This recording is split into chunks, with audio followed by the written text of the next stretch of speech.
Luke, can you hear me, man? Oh, yeah. It's time for another recording. This is crazy. It seems like we just recorded, man. It does. It's been a quick week. It's been a quick week. Every week's a quick week. So I got mad today and I kicked a trash can and I broke my toe. It's done for. The toe is broken. So that's how my week started off this week. I've got a broken toe. I'm all sassy about it, damn it. How are you doing, man? Good. That reminds me of when my nephew punched a dumpster and broke his hand. Oh, yes, the old dumpster. That will do that every time. Yeah. We have people joining us from all around social media. This is Your Scary Stories, the show where we share your scary stories live. We have people on here from everywhere, it looks like. What do we see? We've got somebody saying, let's go. Got the lights dim and my blankets. Time to get scary. That trash can got taught a lesson. Yes, it did, I'm sure. That dumpster. You got to teach a dumpster a lesson sometimes. Man, so I have two stories tonight, and I'm going to share a video that I found. And you actually have three stories, so I'm super excited to get into this. Yeah. Of course, we want to hear what you think. Comment along, join us as we share these stories. Of course, if you have scary stories, please submit them. Go to yourscarystories.com and submit them there. We're also on Facebook. That's the Facebook page is Your Scary Stories, right? Yes. And then the Reddit page is Share Your Scary Stories. And then we have your Scary Stories Discord as well. Oh, Discord. And of course, you can always find all the content wherever I am at Podcast Father Jeff Townsend. Luke, Every episode so far, every week, I have kicked off the recording. I mean, the stream with the first story. And you have been tasked with the tall, big responsibility of sharing the first story tonight. Can you handle this? Yep. That's why I got the whiskey, so that I can calm the nerves. Oh, okay. Yeah. It's loading up here. What's the title of this one? That's Not Me. Okay. Sounds like an Amanda Bynes show. You give it a second. I think when we first turn it on, it gets all funky. Yeah, our recording gets a little weird for a second, but I think we're good now. The title is That's Not Me. My dad and I were camping for the weekend because it was the perfect weather for camping. We headed out to a forest we knew. It was very nice, had a beautiful river and good spots to camp in, and we were the only ones who ever camped in those woods. As expected, we set up our campsite, and we did all the stuff you would do when you would go camping. Then we went to bed. I woke up at about 1 a.m. to go to the bathroom. As I was going to the bathroom, my father was still asleep, so after I finished up my business, I came back to the campsite and checked out. My father and mate opened his tent up, and to my surprise, he wasn't there. I thought maybe he went to the bathroom as well, but when I left, he looked deep asleep. There's no way he would go to the bathroom at the same time. I would randomly, or maybe he did it and I brushed it off. Like, it was all crazy. It didn't make any sense to me. I went back inside my tent, back to bed. I woke up in the morning and checked on my dad. Before I could check his tent, I heard someone whisper, "That's not me." Then I looked behind me, and my father was behind a tree, looking pale. I ran over to him as he said, "We gotta get out of here." "Why?" I said. "Tell you when we get in the car." So we packed our stuff and we left the tents, which I found strange. Someone was still in my dad's tent. Dad explained what had happened. I had to leave you alone last night for a bit. I forgot some stuff that we needed and I went to the store. I feel terrible for leaving you, but I figured I'd be back before you knew it. When I came back, I saw someone enter my tent. I stayed up all night behind a tree to make sure the person stayed in there. At this point, I realized that person sleeping wasn't him. Realization struck me so hard I was paranoid as hell after hearing that. So I waited all night to tell you so we could get out of the woods before they noticed. That's what my dad said. After that, we never went camping ever again. Wow. That was a shorter one than I normally do.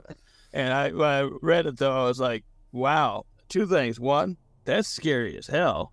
And two, that dad's kind of a dipshit. Somebody said, what the hell, they left their kid. Yeah, that's what I thought too. So it took me a second to like connect it. So what happened was he woke up, he saw somebody that actually wasn't his dad. Yeah, woke up to when he was on his way to the bed, saw someone in there and went on his way. When he came back, the person was gone for a little bit. And then he got back into the bed and woke up the next morning and noticed that he was going to go wake up his dad. Chad Michael said that would be horrible. Homeless guy was like, someone bought me a tent. Yeah, I mean, it didn't seem like whoever it was that went in the tent was like trying to be secretive about it. I mean, really? Wouldn't lay down in that tent. To the point where I guess that guy thought it was his dad, right? I mean, yeah. So how old did he say he was? He did not say his age, but I get the feeling that this was a younger person just by the way it was written. Yeah. So I would say probably teenager, early teenager, probably 14. Just going by the syntax. Maybe somebody, people are talking. Maybe somebody stole his spot. Maybe that tent was in his spot or the homeless guy's spot. We don't know. Yeah. That's crazy, though. So who does that? Like, I'm just going to go get stuff. You can't even go get stuff in the middle of the night these days, hardly. Who knows how old this is? I'm guessing this was a few years back because it was an older story when I checked it out. It's a 3-year-old story. So, like, you're talking possibly back when Walmart was still 24 hours in a lot of places, you know? Like, we'll get some Slim Jims or, like, I mean, what the heck, you know? Yeah, clearly this dad is a little bit, like I said, a dipshit. We will have another story later tonight that I share that has Dad of the Year potential, too. Oh, fantastic. But it sounds like this guy's up for it. He is, definitely. So what should he have done different, Luke, if you had to say? Well, I would have been like, hey, get the hell out of my tent. You know, you raise a ruckus if you see someone going into your tent. But the first step is, though, you don't leave your kid in the woods at night. Yeah. If you know the area. That's psychotic behavior. Yeah. Obviously, you know, we don't know everything, but I would definitely question this guy's parenting abilities. Luke, you're brilliant. Captain Hindsight, the hero of the modern age. Captain Hindsight, thank God you've come. They should have built fire escapes on those windows for the higher floors. Then people could have gotten down. Well, looks like my job here is done. Goodbye, everyone. Thank you, Captain Hindsight. Thank you. I love that clip. It's true, though. It's something so simple. But, yeah, who leaves their kid out there in the woods? That's crazy. So weird. It could have went much worse. We actually don't even know what all happened, though, I guess. I mean, he could have stole their stuff. They left a bunch of their stuff there, right? They left their tents for sure. That's crazy. Who does that? See the comments. What a perfect clip, somebody said. Yep. Somebody mentioned carrying a weapon. You know. When Slim Jims call, you got to go. Yeah, I mean, maybe he just went to the gas station. We don't know. I could go for a Slim Jim right now. Step into one, brother, because I got a story for you that's going to rock your world, man. So I'm ready. This is a little bit different than what I normally would share. Normally we like to share like weird things, like even what you did was a little bit different, but scary things that happen to people, like maybe a ghost or a paranormal thing or an intruder in their house. So I have a little bit different approach to this. I found this story. It's a 100% true story, documented story. This guy's like a legend around the scene for this. His name is Gene Moe. All right. Like I said, this is a true story based on a guy named Gene Moe. It's Bear Attack. Kodiak Island sits on the severe but beautiful south coast of Alaska, USA. Crisscrossed with some sparkling rivers and ice-cold bays, the island is famous for its salmon, which in the summer months bring fishermen from all around the world. But this place is also famous for another reason. The northern half of the island is carpeted with dense mountainous forest and populated with forest bears, but not just any bear, the Kodiak bear. The Kodiak bear is the biggest carnivore in the world, on average slightly larger than the polar bear. Kodiak bears belong to the brown bear family, which is common throughout Alaska and North America. But it's their distinctive diet that makes them so massive. All but a whole bunch of salmon. These mighty animals are lucky enough to have their own high-protein superfood right at their doorstep. This allows them to get extra huge, and they are basically bodybuilders of the animal world. In peak season, the adult males can weigh as much as 1,400 pounds, and they stand nearly 10 feet high when on two legs. That's roughly as heavy as a grand piano and half as tall as a giraffe. Not something you'd want to get into a tussle with, but that's exactly what happened to veteran hunter Gene Moe on November 1st, 1999. Gene had been hunting along the ridge of the Kodiak Woods just as he'd done for many years. He'd seen plenty of bears before and even had some frightening encounters, but nothing had prepared him for the epic battle he was about to have with the biggest man-eater on the planet. As he made his way through the forest, he noticed several deep gouges along the barks of trees. These gouges are so big one might think they'd been made by a chainsaw, not an animal. However, Gene knew this was a bear's way of marking his territory and made sure to get as far away from this as quickly as possible. But it wasn't that simple. Gene had just spent all day stalking deer at the trail hook, and it took him around in a wide circle that when he eventually caught up with his prey, he was put right back in the beast's territory. Unfortunately, by that point, he was too caught up in the hunt to notice. This was his first big mistake. The sky was growing dark, but he was able to hunt down the deer. It was a long, hard day of hunting. He leaned his rifle against the log and started skinning the deer next to the stream. This was his second big mistake because the scent of the blood and gore went into the summer evening breeze. It wasn't long before that scent reached the sharp nostrils of a nearby Kodiak bear. That's the thing about bears, some of the best hunters in the food chain, but they will be just as happy to steal someone else's lunch. Gene was about to go from hunter to hunted. One minute he was bent over trimming the deer, the next he heard a sound that would stay with him the rest of his life. A roar so loud it shook the trees nearby. The bear came out of the forest with a force of a steam train, knocking Gene hard to the ground. It began clawing at his throat and eyes with vicious, sharp claws. He was engulfed in the bear's massive bulk. Its fur filled his mouth and eyes. He was completely disoriented. He couldn't see. He couldn't breathe. He couldn't even scream. Luckily, he still had his knife with him, and he jabbed again and again into the creature's thick hide. But to no avail. The bear got a hold of his arm and jaws and crunched down. The pain was all-encompassing, but somehow he had the presence of mind to keep jabbing and kicking the animal. Gene was wearing big, heavy mountain boots, and they probably saved his life because he was able to kick the half-ton creature off him. He got up fast and looked. Now the sensation of being able to see and breathe overwhelmed him more than the pain was. But just for a moment, he wondered if he had died. But this thought did not last long. His heart sank when he looked over and he saw his gun was still leaning against the log where he'd left it because it was too far away. He'd never reach it before the bear was on top of him again. If the bear got him on the ground again, he knew he wouldn't be getting back up ever again. So he turned away from his weapon and instead started jabbing his other weapon into the creature's neck.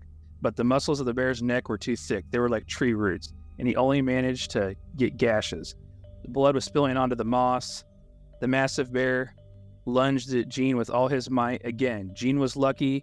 Like a prize bullfighter, he stepped aside at the very last second, the very last moment, and the bear missed him by centimeters. Taking advantage of this moment, he jabbed the sharp blade out as deep as the bear's back, where he knew where the vertebrae was. The blade went in, and the bear let out a crazy roar. Obviously badly wounded, the bear moved away, circling around him. Gene didn't dare to move. He wiped the blood from his eyes as he realized he only had one good arm. His other arm had been crushed useless. He could start to feel the pain kick in. He was in severe agony, and he had lashes all across his body. He knew if that bear came back for another attack, he would most certainly die. He looked into the bear's eyes. Just that moment, the bear came in. It was moving slowly this time. The bear jumped forward. Gene acted without thinking, dropping his knife, and instead he took his good arm back up into a wide arc and he brought it down with all the strength he had left in his body. His fist hit the bear in the nose so hard it broke several bones in his hand. But the bear went down. It bounced once, then its enormous head came to rest on a patch of moss. He wondered if it was even still alive. He hobbled over to grab his rifle. He meant to end the beast. His hands were just too weak, covered in blood and numb. They hurt so bad he couldn't even use it. Fortunately, the animal was already dead, but Gene's incredible story does not end there. He knew he was losing a lot of blood and needed to get off the island and get to a hospital as quickly as possible. He had to find the strength to get down the beach where his friend had a boat. The trip was anything but easy. Coming down off that mountain was the hardest thing he'd ever done. 3 or 4 times, Gene collapsed to the ground into the moss, but every time he found the strength to get back up and continue. Eventually, he reached the shore. His friend helped him get to a nearby cabin where they were able to call for help. It took Gene a month, rehab, 2 skin grafts, and over 550 stitches, but he made a full recovery. But in the end, he came out better than the bear, which was later recovered. Till this day, Gene Moe has that bear hanging on his wall. Holy crap. I told you, dude. Legend, isn't he? Oh, wow. Yep. Everybody doesn't believe he ended it. Yes, he did. This is a true story. Yep. Massive, huge bear, and he did survive. Yes, he was able to defeat the bear. That is crazy. Yeah, I had to go back and look. I think he was an older fellow when he accomplished this too. He wasn't a spring chicken exactly. Massive bear. Yeah, I mean, Kodiak bears are ridiculous. Like, I remember seeing one when I was a kid at like a children's museum exhibit. Like, they had like a stuffed one. It's nuts. I think this is an amazing story, and it's not like a typical story we'd share, but I probably didn't do as good a job as reading it as it lived up in my head. But I thought, man, like, this is absolutely insane. Can you imagine how terrifying this would be? Oh, bears are monsters. Like, we talk about like crazy ghosts and goblins and whatever else we talk about, but the fact of the matter is, like, out there in the woods, that's like the most deadly thing to worry about. There's a reason why all of our old stories of things in the woods that will kill you exist. And it's because of freaking Kodiak bears. See, I wasn't as familiar until I started my research here. The Kodiak bears are actually bigger than polar bears. Yeah. It's that salmon, dude. They just live off that salmon, so... They're monsters. Like, they're huge. And so, like, yeah, to fight one in close combat, he punched it to death? Is that what he did there? I think... I don't know if he punched it to death, but I think it was like the final blow. Like, you hit its head on that rock afterwards. Or something. But he also had all the multiple jabs he got in there. Still, like, the final thing is him punching it. Yeah, online you can actually... I should have saved this picture. It's the bear. Was it like on his 12 wall. feet tall? It's a huge bear, but it's on his wall. Oh, Lord. That's crazy. Yeah. And what would you say to Gene Moe right now if you could? I would get his autograph. Yeah, when I heard this story, I was like, I got to share this on the show. Yeah, that's crazy. Not exactly scary, but put yourself in his shoes, though. I mean, it's terrifying, really, if you think about it. It's a real thing that you can run into for sure. There's no debate. Oh, yeah. And like I said earlier, he couldn't do it again if he tried, right? Like, what would be the likelihood he could succeed at defending off this bear again in this scenario? Like, obviously, he would be more prepared next time, but let's just say he goes back to the same scenario again. Yeah. What's the likelihood he would survive, you think? This is next to nothing. That's what it is for everyone. Literally everyone on the planet in that same situation is next to nothing to survive. Like, everything had to line up perfect for this. Yeah. Gene Moe. I call him Gene Legend. Yeah. What do you think? Yeah, that's a good name for him. Gene Legend. Wow. I just thought it was crazy, the detail, like his hand was completely smashed. Yeah. He was, like, just, and the article had a bunch more details, but his arm was smashed, his hand. And he's bleeding to death at this point. Slowly. Yeah, oh yeah. God, that is crazy. There are various stories about this. Some were even longer for him, so I tried to get something like in the middle. Right. Sum it up in a way that was good. Yeah. Hopefully everybody enjoyed that one. That was a fun one for me. I would like to watch a movie about that guy. Gene Moe. Note that down, everybody listening. Gene Moe. Wow. Yeah, thanks for listening live out there. We've got people commenting all across social media. Let us know what you thought of that. Salmon, good protein. Yes, they are. Somebody said he wouldn't have had a scratch if he fought the bear. No, I don't know. Don't believe that. Luke, sir, you're up next. Yeah. I'll hit the music for you. We'll see what you got. All right. Music's coming in. This story is called Skinwalker Sighting. I've always been a skeptic. Ghosts, aliens, monsters. They're all just stories to me. But after what I experienced in the Southwest, my perspective on the unknown has been forever altered. I was on a road trip with my best friend Jake. We decided to take a detour through the Navajo Reservation in Arizona, mainly because of the scenic beauty and the rich history of the area. We had heard tales of skinwalkers, but we laughed them off. They were myths, right? Our first day on the reservation was uneventful. We visited a few local spots, interacted with some of the locals, and set up camp near a canyon. As night fell, we sat around our campfire sharing stories and enjoying the serenity of the desert. Around midnight, Jake decided to turn in. I stayed up, mesmerized by the stars. The Milky Way stretched across the sky, and I felt a profound sense of peace. That is, until I heard it. A low, guttural growl echoed through the canyon. I froze, thinking it might be a coyote or a mountain lion. But then I heard a voice. It was distorted as if someone was speaking through a broken radio, but it was unmistakably Jake's voice. "Come here," it beckoned. Confused, I turned to our tent. Jake was sound asleep. The voice called out again. This time from the opposite direction. Grabbed a flashlight and shone it towards the source. What I saw will haunt me forever. Standing on a ridge was a figure. It looked like a man, but its limbs were elongated, and its eyes glowed a sickly yellow. He wore tattered clothing, and his skin was mottled gray. But the most disturbing part was its face. It was Jake's face. I stumbled back, my heart racing. The creature mimicked Jake's voice again. "Come here." It took a step towards me. Its movements jerky and unnatural. I bolted to the tent, shaking Jake awake. "We need to go now," I hissed. He looked at me, confused, but the urgency in my voice spurred him into action. We backed up as quickly as we could, the creature's voice echoing around us, mimicking our voices, our laughter, our conversations from earlier.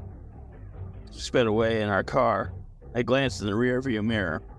The creature stood in the middle of the road watching us, its yellow eyes glowing in the darkness.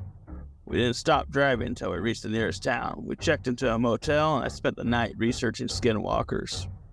Legends say they were witches who take the form of animals or people, using their voices to lure victims.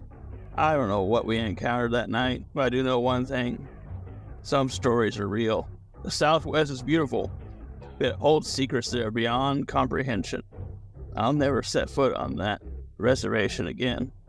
To all of you reading this, please be careful when you venture into unknown territories. Some legends are rooted in truth, and some nightmares are very, very real.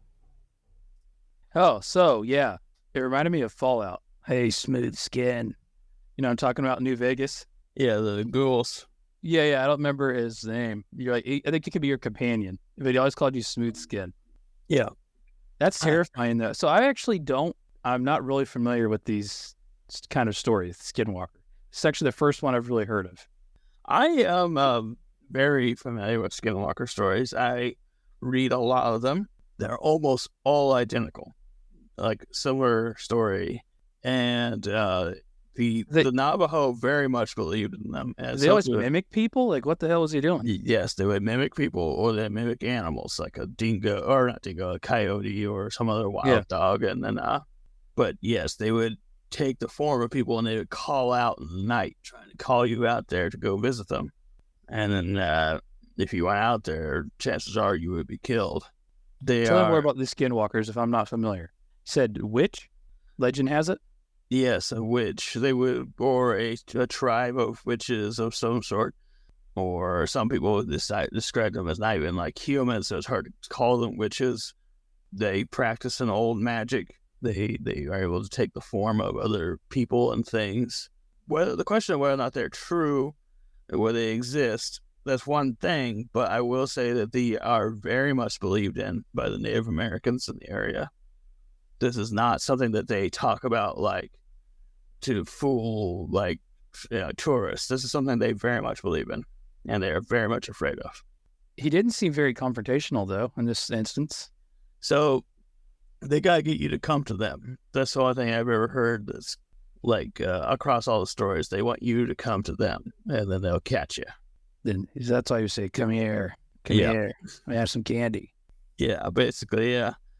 Well, just to recap though, so his friend was asleep, right? So he knew it absolutely was not his friend, but...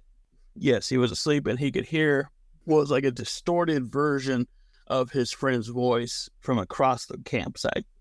Did it look like his friend at all? The face resembled his friend, but the body was elongated limbs and had yellow eyes. And very gray mottled skin, almost like leather, what I've heard other people describe it as. People got some questions popping up here. Why would they need you to come to them? One person asked. There are a couple different reasons that I've read and different stories from Native Americans talking about this. And some say that it is for food, and some is for turning you into a skinwalker as well. How does one get turned into a skinwalker? I don't know for sure, but I believe it is something similar, like a ritual that they perform, a magical ritual. The couple of scattered stories that I've read. Maggie, hey Maggie, she's asking, or she says actually more or less a statement, they can change forms? Yes, they can change forms. It's different people and different animals. So like if I want to be like a raccoon skinwalker, I'm just like... Yeah, they can totally morph their bone structure and everything and kind of form into. Yeah. They're always a little bit off. So like slightly longer legs. So like you see a raccoon with like 1-2 foot long legs. That's a skinwalker. What about a Kodiak bear? Kodiak bear is a nightmare enough on its own. Doesn't need to be a skinwalker.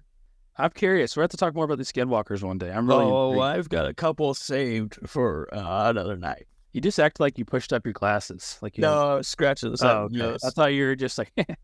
the anime guy pushed up the glass. Jack would be proud. So little Emery out there if he ever listens. That was a cool story, dude. I can't wait to hear more stories about that. That's terrifying. Is there a start? Let me ask this. Yeah. Someone said a Kodiak bear with 4-inch legs, just rolling. I guess I don't know. That would be even more terrifying. I don't know why, but that just sounds horrible, right? He said it shook the trees around him. I can't get up for that. Is there a certain area where they're more around, historically speaking? Is it in this area they're talking about? Yeah, the Southwest United States is a big hotbed, skinwalker hotbed. Yeah, the Western and Southwest. And particularly Navajo reservations and stuff like that is where they're really concentrated around. And there's a couple stories. I read one from Utah that we'll probably talk about in another episode that was a pretty spooky story. It's one of those things that's like that can't be real, right? But then you have like hundreds of years of people talking about them, and they all follow the same patterns. Yeah. It's specifically the yellow eyes. That's what it stood out to me. You gotta talk about the yellow eyes. Yeah. I just hope they talk like the ghoul. You actually did a pretty good impersonation of the ghoul, too, when you were doing that story. Yeah. You should have said smooth skin, though. That would have been better. Hey, smooth skin, listen, you gotta go there and get those Nuka-Colas. Yeah. I hope somebody screen recorded that. Oh, that made my day. That was an awesome story, though. I actually really enjoyed that one. Okay, so just to change things up here, moving on. Yeah. Do something a little bit different. So we're going to take the time to share a video that I found. So this is an interesting story here. So there's an amusement park in Santa Cruz, I believe it was, Mexico. Veracruz. Yeah. So Veracruz in the 80s opened up this amusement park. Basically, it was like a mimic of Disneyland. It was their Disneyland. It had a very short run, though. It was like only a couple years because there's a lot of accidents and stuff like that. They just basically packed up a lot of the rides and valuables when they shut down, and they left a bunch of stuff. Most notably, and what makes this story and what makes the area kind of like known to be a haunting are the statues that they left behind. So they left behind these creepy Disney statues, right? People report seeing them move, blink, a bunch of weird stuff like that. So this story, and legend has it that there used to be a grave site there with this built on. You know, I didn't get that deep into the research, but this video is out there. And when I put the video, I cited the social media handle of the guy that shared this with the world. Gone pretty viral. So in this particular video I'm about to pull up here, the gentleman is, knowing that it's haunted, obviously, going there to visit the area with his friend at night, which is a typical thing there where people will kind of break into there and go into there. It's patrolled and stuff to try to avoid it. But I'll get the video presented here. Let me see. All right.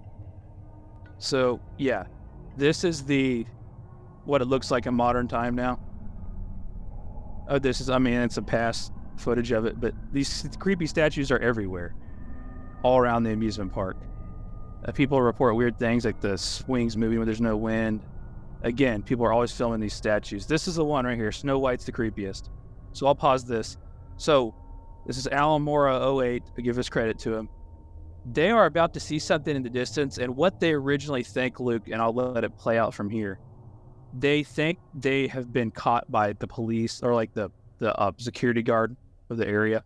This is obviously in Spanish, so you're not going to be able to make it out. But what's happening here is they're trying to figure out what they're seeing. And at first, they're pretty certain they're about to get caught for being here. Hey, aguanta, espérate, hey. Shh, no te muevas. No mames, no te muevas ahí. Güey. Ese no es el velador, güey. Güey, no es el velador. No. Yo también pensé que era el velador. No, aguanta. Deja que mi cámara enfoque bien, Deja que mi cámara enfoque bien, güey. Eso no es el velador. No digas perras mamadas, güey. I fast forward it here significantly, like 8 times. It'll jump back up when they get caught up there. Buenas, velador. No mames. Esta madre no pudo haber salido. Está con reja. Está con reja, güey. No digas mamadas, güey. No digas mamadas, Joe. Mire. No digas mamadas, güey. No, Joe. No. No, güey, no mames. ¿Qué fue eso, güey? No sé. No mames, güey. No mames. ¿Crees que haya sido ella? Güey, nos estamos metiendo más adentro del reino mágico. Banda, comparte. No mames, güey, no mames. Replay here. You start to see, notice how this thing moves. It's gliding. What the hell? It's gliding. It's not even normal strut. They walk up, which no cut to the video. They run up. I fast forwarded it. Now, this particular Snow White is really terrify a lot of people. They say they see her move. They see her do a lot of stuff. Someone's saying, get out of there. The gliding part here, God, I've got to show this again here. This is what gets me, like, watch again, everybody watching, how this thing glides. Like, look at its leg area. Obviously, it's wearing a dress, or it appears to be a dress.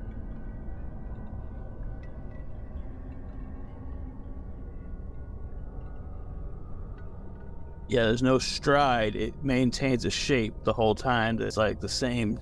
No stride at all. That is crazy. Yeah, obviously this video's got pretty popular after this, kind of went viral. But when this happens, of course, a lot of people are sharing their scary stories with these statues.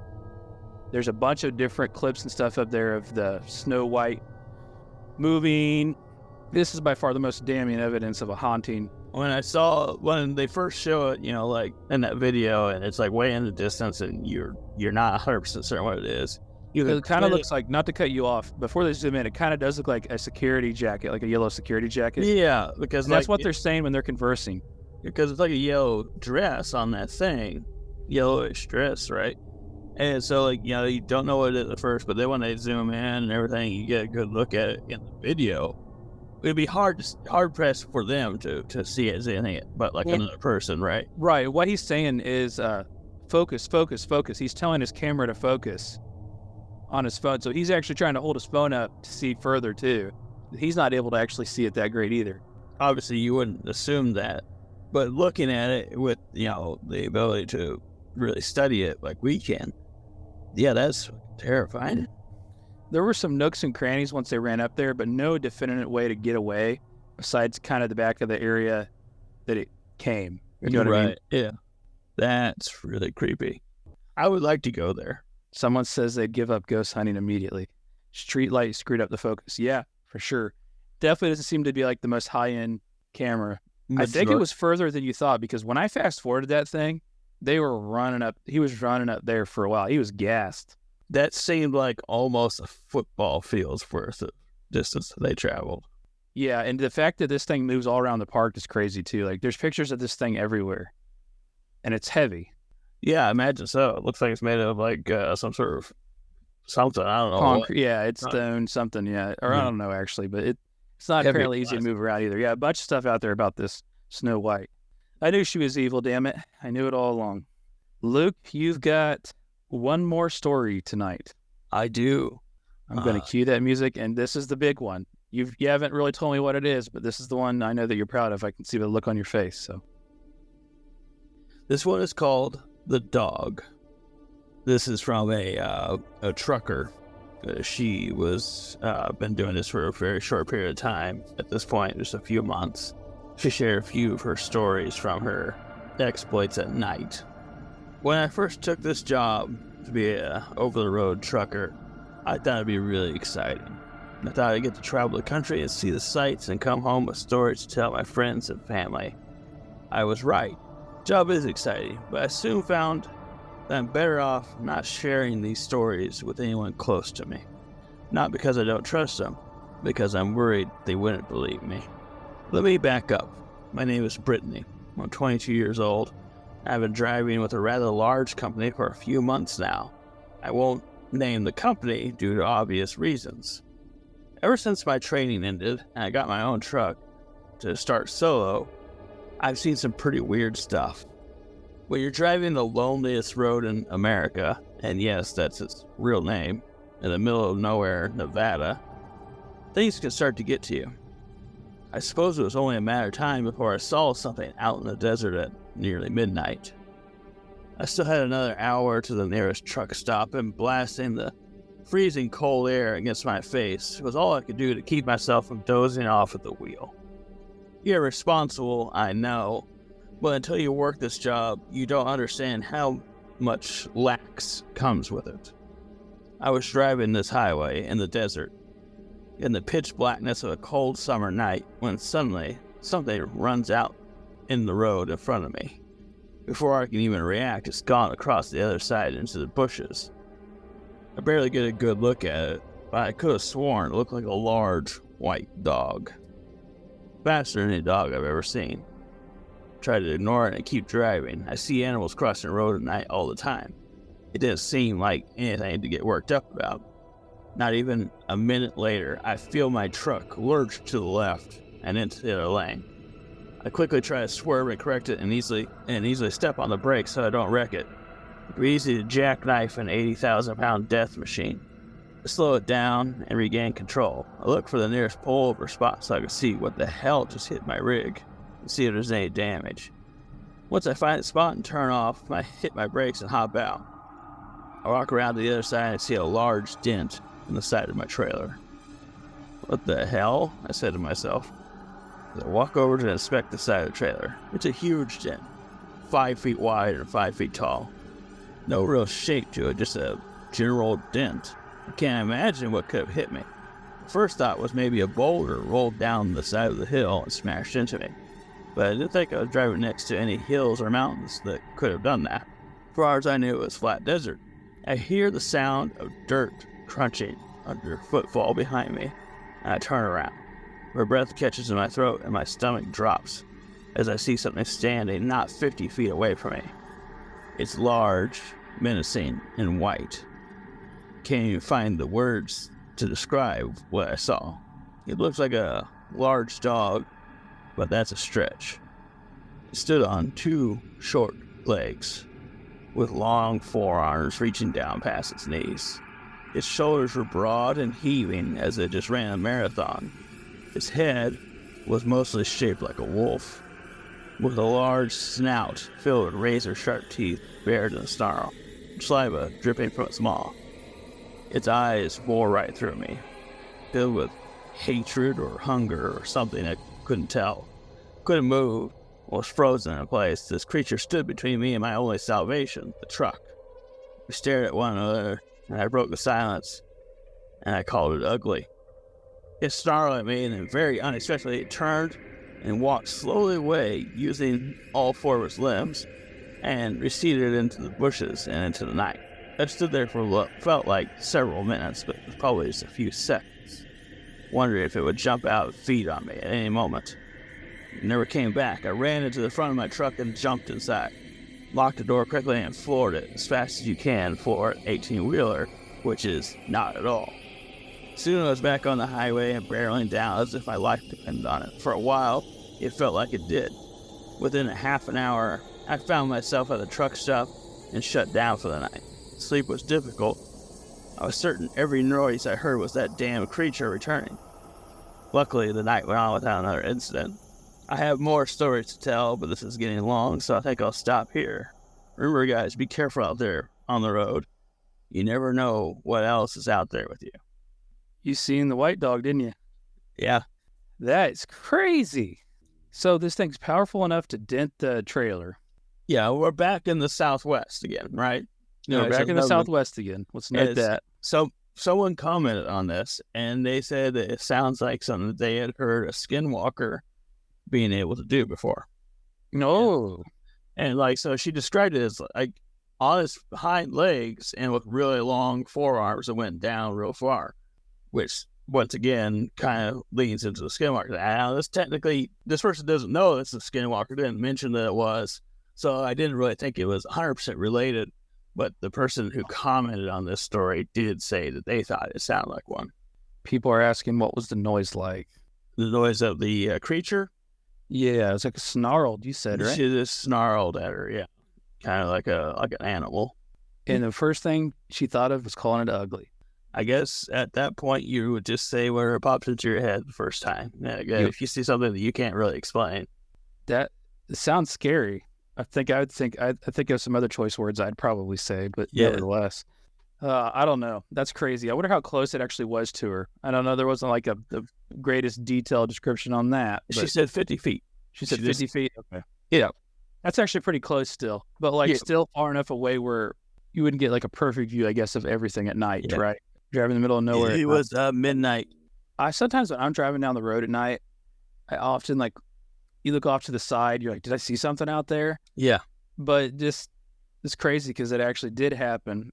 You know, she thinks she sees stuff all the time, but I think the big bang is that from it hitting her trailer would be terrifying. Then you get out. First thing you got to do is I got to investigate this, right? I got to check this out. Yeah, especially depending on what she was holding. You know, it's a trailer, so it wasn't like flatbed with like rolled steel or some crap like that.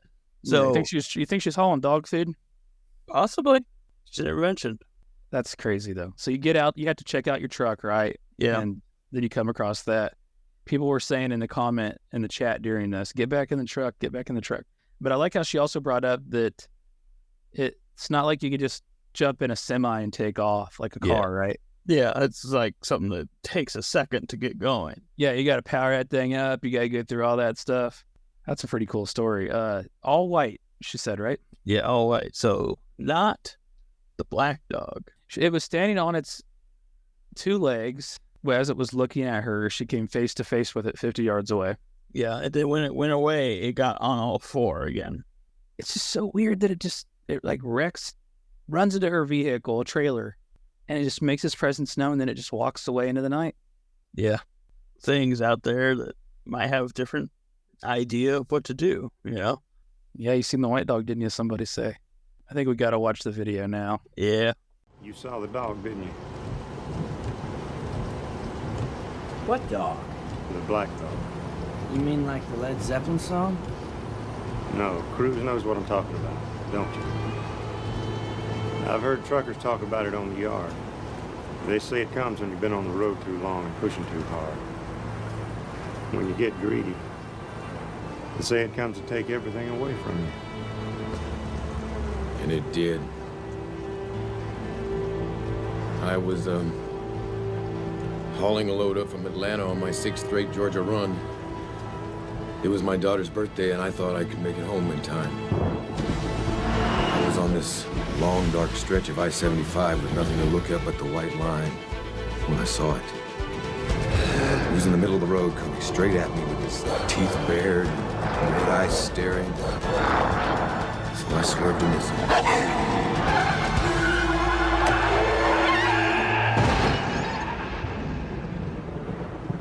I lost control. Where do you come up with this shit? It's for real, Wes. Yeah?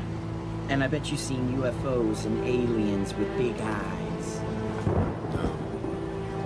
Just a black dog.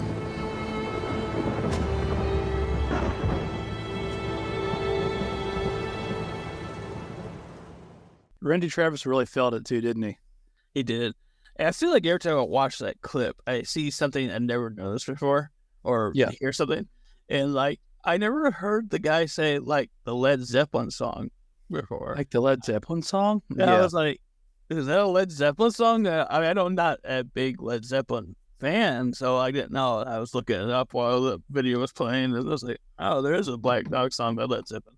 Was the Black Dog just jumping out the whole time, or? I don't know. I didn't really look at the lyrics. But then also, like, the fiddle that plays while the dog is running up, that goes hard. It's like... Yeah, it kind of gets... There's two parts that are my favorite, and it did, when he says, and it did. Then at the end, when he's kind of just, like, looking around, and he kind of glances out the window, and it ends. But it's, like, panning back to, like, Randy Travis, who's just, like... He's, like, all up in his face. Yeah, he's like, they're a semi, which is a very large vehicle, but somehow they're very close. Yeah, very, very close. Put this guy in between them. Anyways, that's her cool story. So you said okay, so can we confirm that she does? I know you're not going to share anymore, but are there more stories? She has 4 or 5 more stories. Thanks that she's seen on the road. I bet people see, I know people see so much stuff doing that job. Yeah. Crazy. So that would be interesting to hear those too. I don't know how I'm going to top that. Last story of the night. Going to be hard to top what we've done so far, but I think we're going to go back to the theme here of the dad thing that we said earlier. Oh, yes. I've titled this Flea Market Kidnapping Attempt. This happened to me when I was about 4 years old, when I was still living with my family in San Diego, California. It was a summer morning, and it was customary for my family on the weekends. We decided we'd go to the flea market to do some shopping right after we had breakfast at our favorite pancake place. Before I share my account of what happened on this day, I need to make 2 things clear. First one is that I'm a female, and even though I'm Caucasian, having very curly black hair, which often make people think I'm Hispanic or perhaps biracial. And secondly, there were 2 things that always, and I mean always, made my father distracted whenever we'd go out: women and tools. On the day in discussion, my father was looking for some specific tool he needed to work on a project for a client. My heavily pregnant mother had decided it was time to buy the last item she needed for the baby because she could go into emergency labor any moment. My mother and my 8-year-old brother stayed behind to check out the baby stuff in one of the aisles closest to the food court, which is right in the middle of the place. This left me in the care of my father. My father took me with him to check the tool stand that was located on the opposite end of the row. As expected, and despite my mother warning him several times that morning not to let go of my hand, as he'd done the previous week when I got lost inside a department store because he got distracted. As we were approaching the area where the tools were, he let go of my hand as soon as a young lady asked him if she could help him with anything. He pointed out to a toolbox that had caught his eye and went around the table as she offered to open it up so he could check out the tools inside. Well, I felt bored just standing there. I turned around to see if my mother was still checking the baby items, thinking perhaps I could go with her instead of staying here with my father looking at all this boring stuff. I couldn't see her or my brother anywhere, though, so I stood in that same spot. I was told the week before to stay put, so it'd be easier to find me if my father lost track of me again. As more and more time dragged on without my father checking up on me, I soon realized he probably was not going to come back. I looked around, but he was nowhere to be seen. The young lady who had helped him before was still there, but now she was talking to another customer, not him. Still, though, I waited for a bit longer, thinking perhaps he had just gone to the nearby aisle to check out any of the other tools kept around there. I was feeling increasingly scared at this point, so I took a few steps into the aisle and called out for my father. He did not reply, so it seemed he wasn't there anymore. At this point, the only thing I could assume was he'd forgotten all about me again and left me behind. I walked back to the area where my mother and brother had been, but they were no longer there either. I began to wander around looking for anybody, but I couldn't see them in any of the aisles I passed through and by. To make things even worse, that day the market was absolutely packed, so it was hard to see anything being a little kid with all the adults towering above me. To this day, I don't know how I managed to stay calm and find my way to the side entrance where my father had parked the car. Before I continue with the story, I'll say that even though I'm a girl, my parents often dressed me in clothes that no longer fit my older brother. We were kind of poor, and it was cheaper to have their daughter just wear their eldest son's clothes instead of getting new one. That day, I was wearing some denim overalls, a white t-shirt with yellow lines on the sleeves, and a pair of brown Oxfords. Due to my hair being curly, unkempt, and short, I was often mistaken for a boy. I was waiting by the entrance watching the people that were leaving when a Hispanic woman in her 30s or 40s made a beeline straight towards me. She began to act overly dramatic, calling to me in this annoying, sweet voice. She tried to pull me into her arms and kiss me a couple of times on the forehead, but I turned away and clung to a metal pole that was behind me. I've never really been a people person, so touchy-feely people always make me feel uneasy. Another thing that worth mentioning is that whenever I feel scared or threatened, I immediately go into fight mode. Of course, at that moment, I was feeling extremely scared by this woman's antics. I began to slap and push her away from me and scream, telling her don't touch me. She started trying to pick me up. People stopped and stared but did nothing to help stop her or help me. She turned to them and told them in broken English, basically she told them that I was just throwing a fit or something along those lines. Apparently hearing that was enough for everybody to just keep on walking by. At this point I was sure no one would take the time to help me, which made me think I had to get out of this on my own. When I began to act more aggressive, screaming louder, trying to get any attention, the woman then yanked me from the pole so hard my arms let go. She tried to pull me towards a parking lot. This is when I began to bite and kick while screaming for my mother and father as loudly as I could. This is when an elderly couple rushed up to me. Elderly woman said, "Darling, are you all right? What's the matter?" I told the couple that this woman was not my mother and she wanted to take me somewhere I did not want to go. The old man picked me up as the old lady left to call security. The woman kept trying to pull me by my clothes and legs, but the man was much stronger than her. Two younger men finally walked over and restrained the woman. I remember the old man wearing a cap with an eagle and flags on it. I asked him what they meant. He began to tell me about it to distract me while ignoring that crazy woman who was still screaming after me like a banshee. He was telling me all about the medals he received during the war. Suddenly, I heard my mother calling out to me. Almost out of breath, I saw her rushing over to us, dragging my older brother along. The elderly man put me down and explained the entire situation to her. It took my father even longer to show up, popping up out of nowhere, white as a ghost when he saw the police talking to my mother and the elderly couple. My mother was, of course, furious and gave him quite an earful for being an irresponsible head. My parents thanked the couple and the officers for their help, and we left the flea market immediately. While leaving, I saw the crazy Hispanic woman was being put into a patrol car and taken into custody.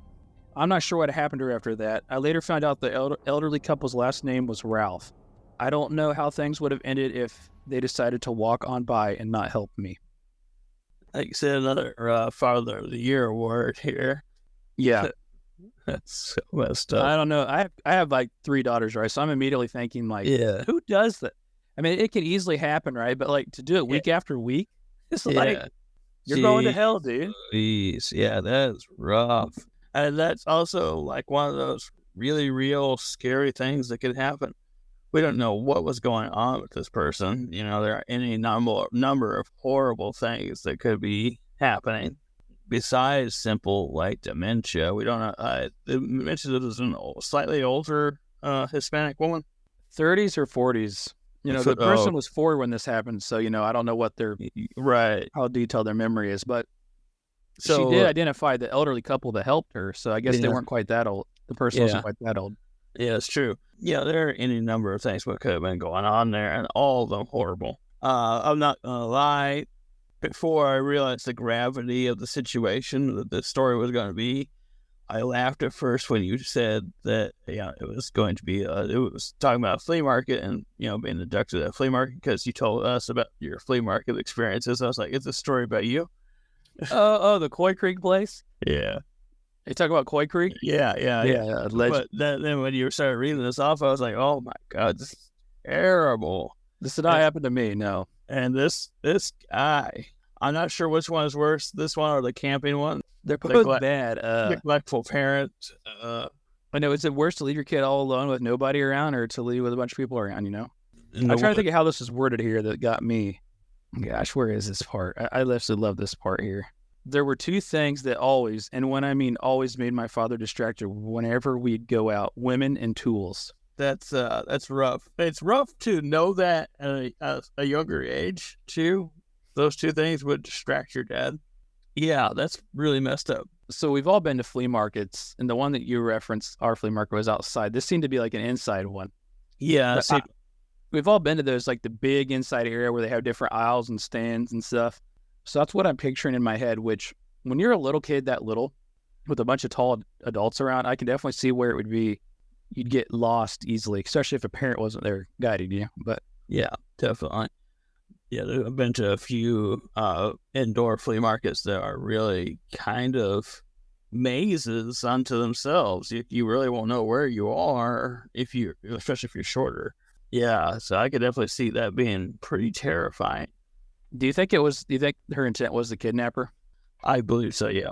Yeah, it seemed like she was definitely trying to make it seem like that she was a parent or possibly grandparent. Yeah. Going to take her God knows what for. We've all been in a store when you see a kid throwing a fit. Yeah. Right? And this really makes you think twice about how you handle it. Yeah, it does. I know what she's talking about. Like, the lady just brushed it off, right? Like, oh, she's just throwing a fit, whatever, blah, blah, blah. And people kept walking by. It's always hard to say, right? You never know. Like I was talking about the other day, you walk past like several murderers in your lifespan. And so you'll walk past people capable of horrible things and not realize it. And it's truly terrifying. Yeah, I was seeing what people said here. The dads of this episode. Somebody else said they respected the father. I don't know when they said that, but several minutes later, then they said, okay, well, I do not respect the father. So maybe it was the tools that they went along with. I don't know. Yeah, probably the tools.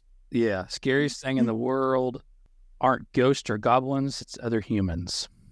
Yeah, I'm with you. I think the thing that sticks out to me is you could tell this definitely traumatized them. Yeah. Long-lasting effect on them. Which, I mean, I get it. It would be on me too. Would be, yeah. Something that would definitely stick with you the rest of your life. It's terrible.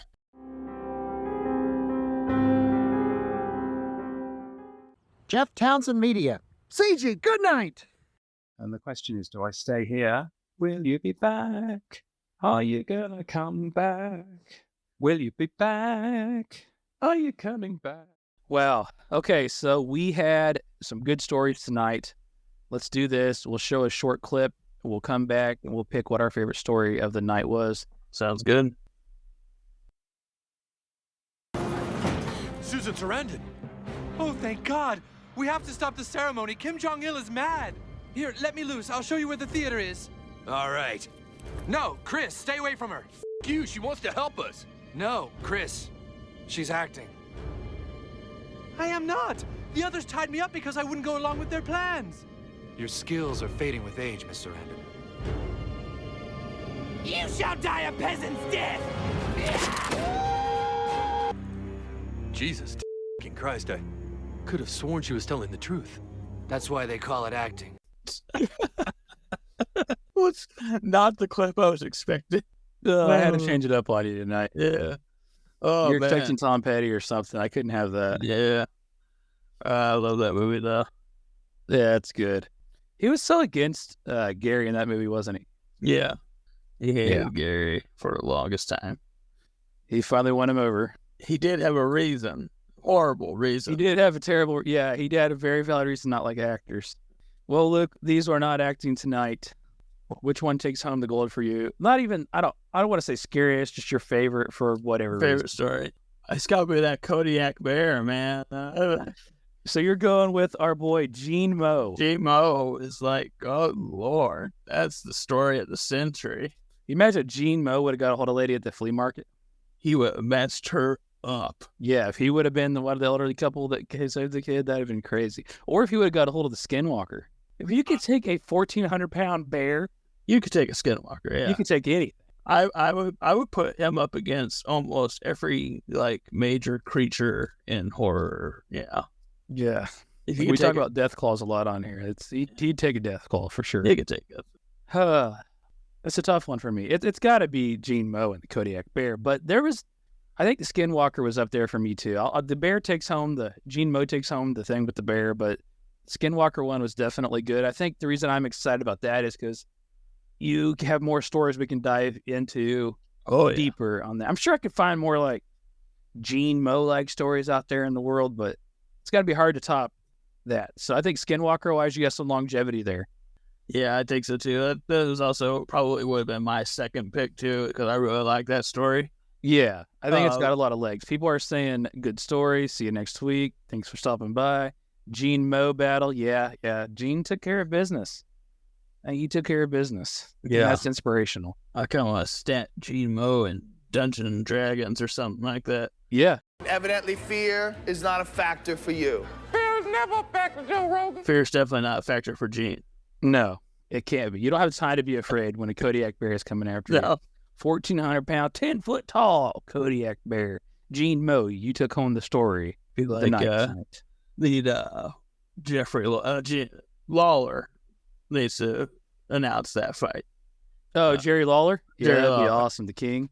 All right, guys. Yeah, this has been an amazing episode. Some fun stories. Another great show tonight, Luke. Yeah. Thank you as always. We'll be back next Monday at 10:30 p.m. Eastern for some more stories. But until then, clips are getting dropped every day on YouTube. I'm on my YouTube page. You just search Your Scary Stories or go to mine, Jeff Townsend Media, Podcast Father. YourScaryStories.com houses everything.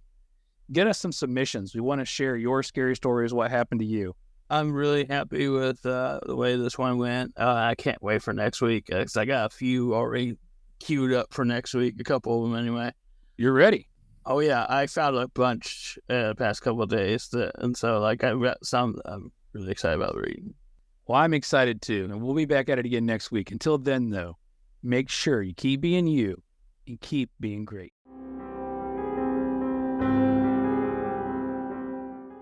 Jeff Townsend Media. CG, good night. And the question is, do I stay here? Will you be back? Are you gonna come back? Will you be back? Are you coming back?